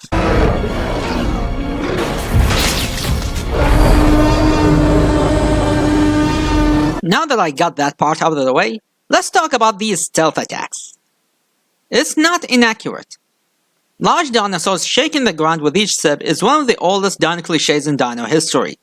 It goes back to the brontosaurs and naming it Thunder Lizard for assumption that it made thunder sounds with its feet. Brontosaurus was one of the largest dinosaurs. When he walked, his footsteps must have sounded like thunder. In fact, his name means thunder lizard. But think about it for a moment. These are meat-eating dinosaurs who need to hunt to eat. If they shake the ground with each sip, they would alert their prey and they wouldn't be able to hunt at all.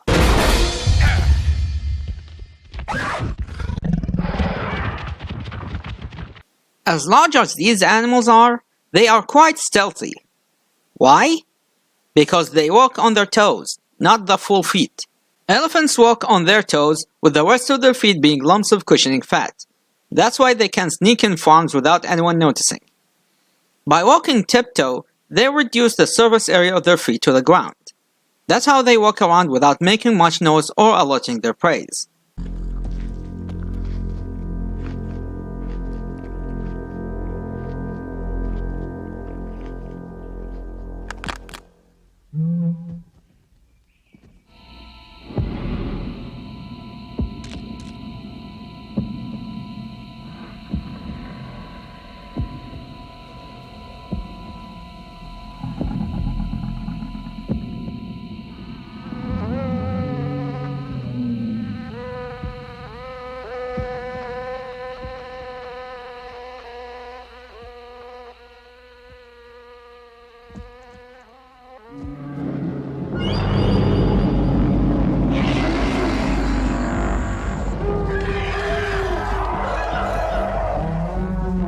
That's how Roberta ambushed the raptors. That's how the Rex couple were able to sneak to the camp without alerting anyone. That's how the Spinosaurus snuck up during the family reunion. That's how Indominus showed up behind the boys. And that's how Roberta snuck up on Mills in this scene. Food stomping at full force is usually a sign of intimidation. to scare intruders and keep them outside their territory. And when you're on the chase, there's no need to be stealthy. Stomp all the way.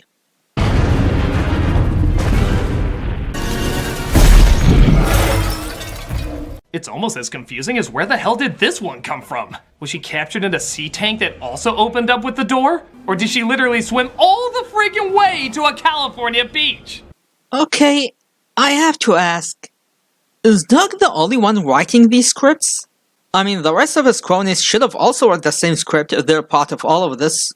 They should all be watching the same movie as he is, right? Did no one ever tell him, hey, actually this scene went so and so? They did go to schools, right? They know what the concept of paying attention to details, right? I want to say that they did go to school, but that's giving them too much credit. Considering the quality of this show, I guess they didn't. But in the end, Jurassic World Fallen Kingdom pulls it all together because of this incredibly spelled out lesson. They're alive. Like me. Which goes against this incredibly spelled out lesson. These creatures were here before us, and if we're not careful, they're going to be here after. Which doesn't really match up with this incredibly spelled out lesson. These creatures don't need our protection. They need our absence. But at least we can all agree. But soon they're gonna have to watch them go extinct. Or not. If people like you make a difference. It's like when we have a lot of messages that say opposite things were incredibly complex. Or really transparent, we couldn't decide on what message we wanted. This movie's awful!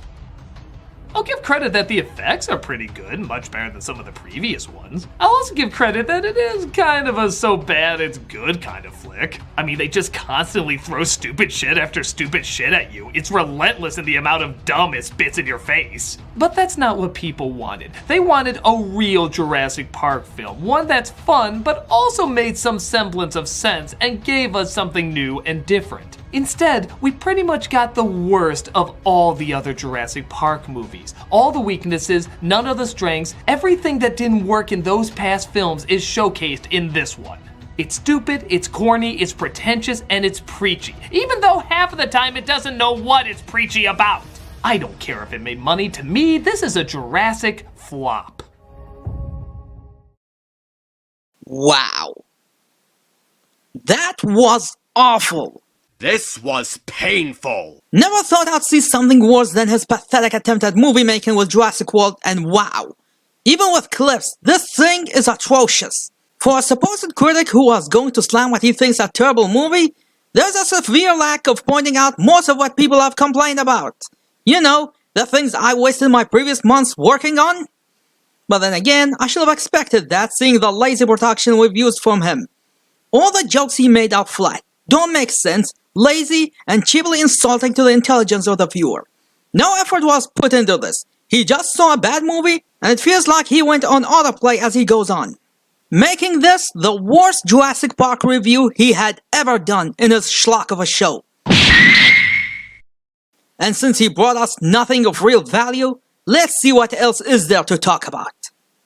The characters don't have arcs, they never learn anything, they don't grow, and because of that, we don't have anything to latch onto about how we should feel about whatever the movie is trying to say. The characters in this film feel like shells of their former self. This movie does have character moments, but it doesn't really matter if the character isn't really going to go through something transformative throughout the entire movie.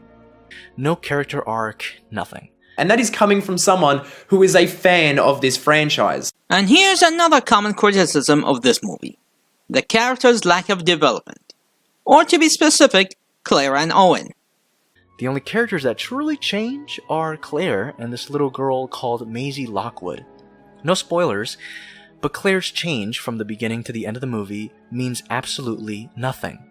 But Bryce Dallas Howard, aka Lady. Claire? Claire. She actually kind of had a character in the last movie. There wasn't much of a payoff, but she kind of did. She had an arc. She went from an uptight corporate lady to I'm adventurous now. And that is coming from someone who is a fan of this franchise. Let's go over it for a moment.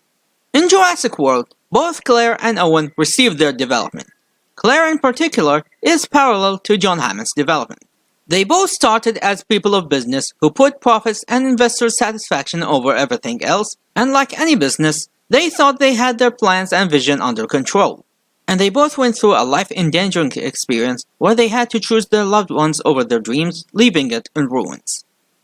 And following that experience, they switched from capitalistic lifestyle to environmentalists and putting the dinosaurs in their care and worked to make their lives better away from humanity's meddling hands. Claire in Fallen Kingdom didn't need to go an overdeveloping arc because she already went through that in Jurassic World. Fallen Kingdom is the payoff of that development she received in the previous movie. If anything, she went through an even further development as she sees her naive environmentalist vision just shattered after being exploited and come to the hard realization that it was for the best to kill the dinosaurs. As for Owen... Well, I want to talk about Chris Pratt's character real quick, because we don't have a relatable, likable protagonist in this film. We have cartoon characters. He also never learns anything or grows, and I almost wonder if the entire movie is trying to be a subversive commentary on blockbuster franchises with him as a parody of an action hero, but I think that's giving it too much credit. The main character, the protagonist, Owen, played by Chris Pratt, does not have an arc in this movie. And if one says that his character's change was wanting to not go to the island to eventually going to the island, that's resolved in the first 15 minutes of the movie. I'm talking about an overall arc throughout the film. And that is coming from someone who is a fan of this franchise. While not as developed as Claire, but he's still far from undeveloped. Owen started as a fun-loving guy and a bit of a jerk-ass and a touch of cynicism, not being far off from how Ian Malcolm was in the first Jurassic Park movie. And just like Malcolm, he got more cynical and more jaded following the events of Jurassic World, not trusting anyone after he was used by his superiors and witnessing his hard work raising the raptors go down the drains. And you can see in the beginning of Fallen Kingdom that he refused to go back to Nublar because he wanted to run away from his previous life and leave everything behind him. But after going through his vlogs of his earlier days and Claire guilting him to go with her, he decided to man up and face his nightmares once again by reconnecting with Blue. Bad memories. Some were good. And just to mirror the ending of the last movie where he wanted Blue to leave him and live on her own, this time he decided to accept his responsibility by letting her stay with him, but due to the events they went through, Blue chose to stay free instead of living the rest of her life locked in a cage. Unlike Claire's development, where she spells out her thoughts to the others to hear her and the interactions she goes through, Owen's development is subtler as he keeps most of his issues to himself and relies more on body and facial language when he is with Blue. You don't hear him say it out loud to you, but you get to understand him if you paid enough attention to his arc and the situation surrounding him. Both Claire and Owen are developed characters with their own arcs, but each of them was done in a different way than the other. Their development is seen with the decision of releasing the dinosaurs, where it's the opposite of the beginning of the movie. Claire wanted to save the dinosaurs, while Owen was fine in letting them die. Later on, Claire was set to let them die, while Owen cared enough about them, or at least he was willing to take the full responsibility of taking care of Blue instead of letting her die. The hardest choices require the strongest wills. Character development doesn't necessarily need long monologues or big life-changing events in order for it to happen. It can be done with one simple sentence, or one little opinion, or in small stages throughout the movie culminating to one focused payoff. If you are already invested in the story, then there was no need for me to point it out to you, since it was pretty much obvious to you. If you weren't invested in it, well, now you know what you were missing. Because it's more interested in thrilling us with violence and spectacle than actually trying to capture the wonder and awe that made the original film so special. The commercial and critical success of Jurassic Park spawned an entire franchise of games, toys, and 4 subsequent films, but none of those sequels have been able to recapture the magic of the first film. But why is that? But the Jurassic Park sequels have never been close to recreating that same sense of awe.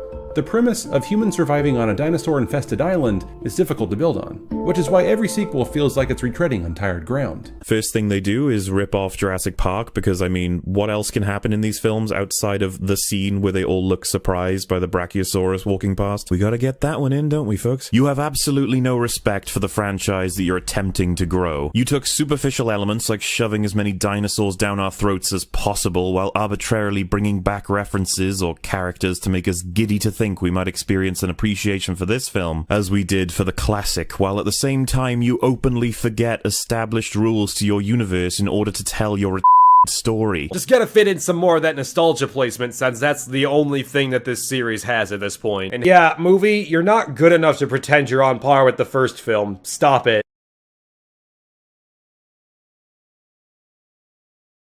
You know, here's a crazy idea. I don't know if you heard about it, or it might be far too complex for you to understand, but I'll try to make it simple. If they wanted to recapture the magic of Jurassic Park, or they're just relying on nostalgia, why didn't they just reboot the entire franchise? Why move on with the story that you claim doesn't exist when they could just cancel everything and repeat the entire first movie again? Instead of the continuation with Jurassic World, they could have remade the original, erasing all the history it made with a new facelift, but they didn't. Do you know why? Because they're not trying to recapture the magic of the first movie. They're not repeating everything because they're lazy or ran out of ideas. Because if they ran out of ideas, as you claim, then they wouldn't have made such risky moves that changed the entire future of the franchise. Or are you so focused on everything wrong about it, which I spent the entire movie saying otherwise, that you didn't catch that point? Did you forget what Grant said? Guess we'll just have to evolve too. So what do we do now? When we were shooting Jurassic World, the fun thing to do on set was to talk about how this story could evolve. This movie is not actually a sequel, it's part of a trilogy, so it's designed to be number 2 in the story of all 3 movies. We knew you were only going to get to be on an island with a theme park once, because you're going to break everything, you're going to destroy everything that it was. And so what would be the result of that? What would be the next step beyond it? The original book of Jurassic Park. We needed to move on. We needed to expand, and that's what we're doing in this film. Jay's ambition was to really do something very unique, something that stands out by itself as a piece of beautiful filmmaking, but at the same time integrates in the story. To me, it felt the only way to really surprise people. Instead of trying to go bigger, now we have 6 dinosaurs fighting. It just seems like the way to do it is to go smaller and more intense and just a little deeper. The movies aren't trying to recapture the majesty of the first movie, because that's what you hated about Transformers movies and the plethora of slasher movies, how they all feel the same to you. The franchise has been in constant evolution, each installment taking a new step forward. But because your heads were so deep up your donkey asses, you forgot to pay attention to everything happening. The scope has been growing and evolving. Jurassic Park, select group discovering the dinosaurs. The Lost World, the world discovers that dinosaurs exist. Jurassic Park 3, tourists and outsiders exploring the dinosaurs on their own. Jurassic World, the whole world embraces the dinosaurs in their home. Fallen Kingdom, the place where it all started is gone and the roles of humans and dinosaurs have reversed. If all of this doesn't say moving forward or taking the next step, then you need to go back and rewatch everything, and this time, pay frickin' attention. Alien and Terminator were sci-fi slasher horror movies about a single killer going after countless victims, and both starred average women facing a threat they were unfamiliar with. Aliens and Terminator 2 Judgment Day ditched the horror to make them action-based, and the same weak women from the previous movies are now transformed to strong fighters who know what to do. The tone and feels of these movies did not match the originals, but instead of complaining about not capturing the fear and desperation of the originals or changing them for mere action spectacle, they praised them for moving the franchise further and making new developments. The same thing about this movie that they're so desperate to trash. As for replicating famous scenes, once again, missing the entire freaking point. For one thing, this is the final time we are getting to Isla Nublar. The island is gone, and it would make sense to have callbacks to the original to pay respect to where it all began. Have our last moments in it and savor it all. It's that moment reflects the ending of a dream. It's the ending of Isla Nublar, the park. It had to be effective in order to pay tribute and justice to the idea we were trying to tell. It had to create that impact. So when you from script to production to the film being released, did you think that would be the moment that stood out to so many people in the end? Well, definitely, it's one of those moments that helps you to understand the story you're telling. So it's like a landmark. So you're going in that direction. So that the whole first section of the movie ends up in that shot, ends up in that moment. And for second, which is something you may not be aware of since you're not really fans and disgustingly pretend to be, this is the 25th anniversary of the movie franchise. In addition to move the franchise in a new direction, it's also a celebration of the past in its own way. These kind of pop culture milestones should not be shrugged off. Pop culture is often a glut of material. Memes, shows, movies, songs, celebrities, jokes, language, politics, news. A single year can alter the landscape of what people are talking about, what people are watching and listening to, what they'll feel nostalgic for. The idea that some product will be talked about not just for more than 1 year, but yes, 50 years after its initial creation is pretty damn impressive. And when you consider how most people view a product like Power Rangers, it's all the more astonishing that it has lasted for more than 20 years with new material. And all the more saddening when it seems like the people working on the product just don't seem to care. So, it would make even more sense to have these iconic moments seen once again, like any anniversary special or movie. Something I've been thinking about ever since I saw that ship on the view screen. Excuse me, Captain. Here's tomorrow's duty roster for your approval. Lieutenant Benjamin Sisko, sir. I've been on temporary assignment here. Before I leave, I just want to say it's been an honor serving with you, sir. All right, Lieutenant, carry on. Thank you, sir. Especially that, unlike some franchises, the series was in hiatus for years, stuck in development hell, where we weren't sure if we will get anything more out of it. Jurassic World made some references to the original, but it made sense to have. Not only was it the return of the franchise, but also the return to it all began.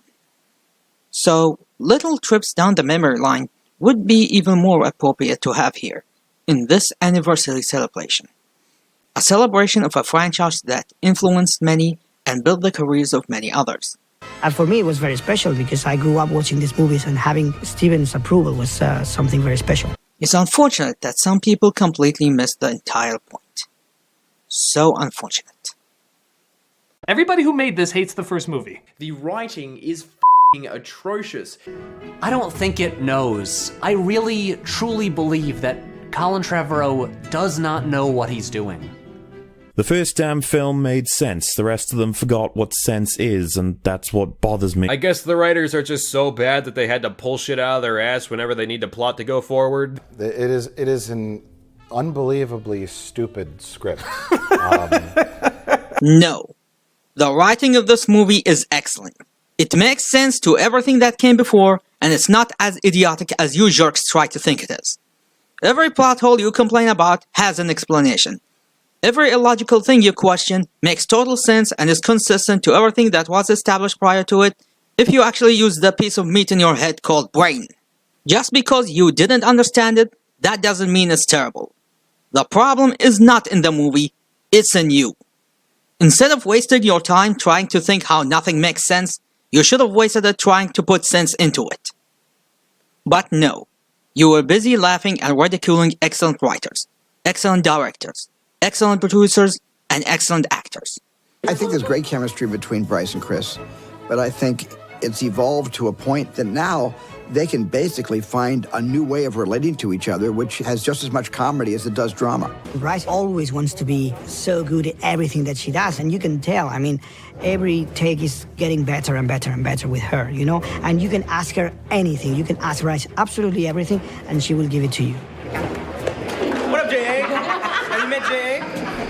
And Chris all the time will give you new ideas, and from take to take he will change everything, which I love. It's been so fun for us as, I was gonna say as kids, but we're not kids, but we feel like kids when we're on this movie set, because we are getting to experience this thing that we admired when we were kids. This Chris Pratt, I'd say like 6 really funny things right now. And you haven't experienced fun until you've acted opposite Chris Pratt in a Jurassic movie. Just working with Izzy, who's earned the name The Kid Rock because she does all her own stunts. Hello. It's quite fun. We wanted J.A. Bayona to direct this movie because he lives in a world of childhood nightmares. If you look at the movies that he's done, if you look at The Impossible, if you look at Monster Calls, even The Orphanage, they're all very suspenseful, on the edge of your seat kind of filmmaking. Every camera movement for me should be designed very specifically, because for me that's the way I tell the story. With J.A., it's not so much what is there, but what might be around the corner. There's nothing in there. The tail. Yeah. Go back. Jay's ambition was to really do something very unique, something that stands out by itself as a piece of beautiful filmmaking, but at the same time integrates in the story. I did 3 movies in Europe, so I was able to show people this is what I do. And I was so fortunate that some of the people responsible of Fallen Kingdom saw those movies and thought I was the right guy to do the next one. And of course, I always wanted to work with Steven Spielberg. They showed me the cut, and I saw it by myself, and I thought J.A. just knocked it out of the ballpark. I like this character, and so I'm enjoying myself no end, you know. It's a precious little privilege, and I've only got a day here, but I've enjoyed myself. And J.A.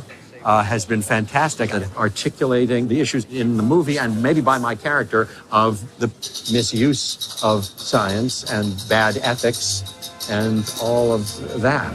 He has a need to make the audience feel what he's feeling. So that's why Jay's movies always keep mixing genres. Nothing is black or white, and the complexity of the human beings is the interesting part of the story. Yes. Or actually, yes. It's good to have a film professor as your director. J.A. shared with me that he was a film professor and he taught a class on Jurassic Park. There's something very, very poetic and cosmic about that. You call everyone you didn't like, including those who actually defend this movie using reason and critical thinking, by derogatory terms like mental gymnastics. Whatever the hell does that mean anyway? As if that makes you smart. You're not. Your renals are proof enough that you don't know what thinking means. You fail at constructive criticism because there was none. You were busy insulting people who knew what they were doing, while every piece of filth coming out of your mouth shows that you know nothing. Your sole reviews are a farce. Your content is trash and further proves that this is a huge problem in current day reviews and their lack of critical thinking. You didn't say anything constructive. It's all garbage facts and misleading thoughts resulted from not understanding what you're talking about and showed zero interest in anything. Nothing you said is any indication that you even get anything about this franchise. Nothing. The writing in this movie is the film's biggest downfall. There's nothing worse than a movie trying to copy the Marvel formula for jokes and completely failing. Copying the Marvel formula? Is this what everybody calls it? As if the Marvel movies were the first ones to invent the concept of jokes. And there's no doubt our attractions will drive kids out of their minds. What are those? Small versions of adults, honey. Dodgson! Dodgson! We've got Dodgson here! But, again, how do you know they're all female? Or does somebody go out in the park and pull up the dinosaur skirts? You're meant to come down here and defend me against these characters, and the only one I've got on my side is the blood-sucking lawyer.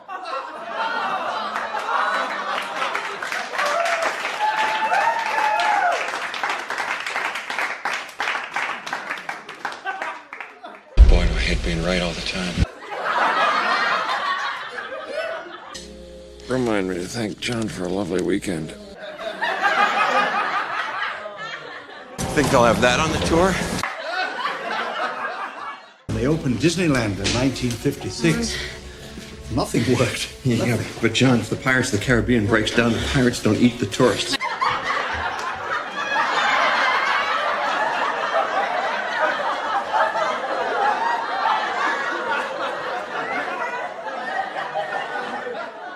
Now here comes the damnedest part of all this. In my opinion, Fallen Kingdom is the most faithful adaptation to the original concept of Jurassic Park and the closest to Michael Crichton's original vision. Oh, you gotta be kidding me. You heard me. The first Jurassic Park movie may be an adaptation to the events of the book, but Fallen Kingdom is more faithful in spirit. Steven Spielberg focused on the wonder of dinosaurs and made everything else a side note, but the novel was way bigger than just the dinosaurs.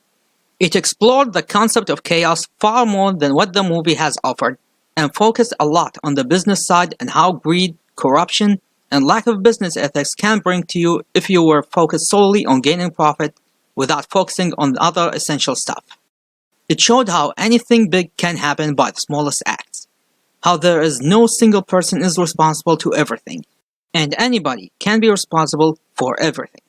How meddling with nature can create the most dangerous monsters and sneak to the world without anyone noticing.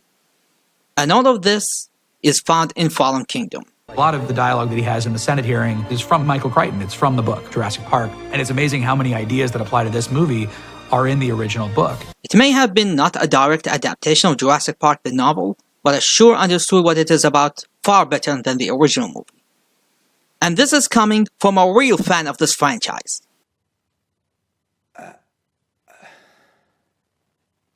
I'm pretty sure the die-hard followers will attack me and try to dox me because I proved how much of a hack job you are. Bring it. The moment you retaliate, I win. In the meanwhile, leave the franchise to the real experts.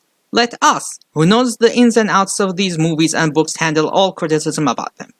You are relieved of duty, because you've shown us that you don't know anything. And you failed miserably.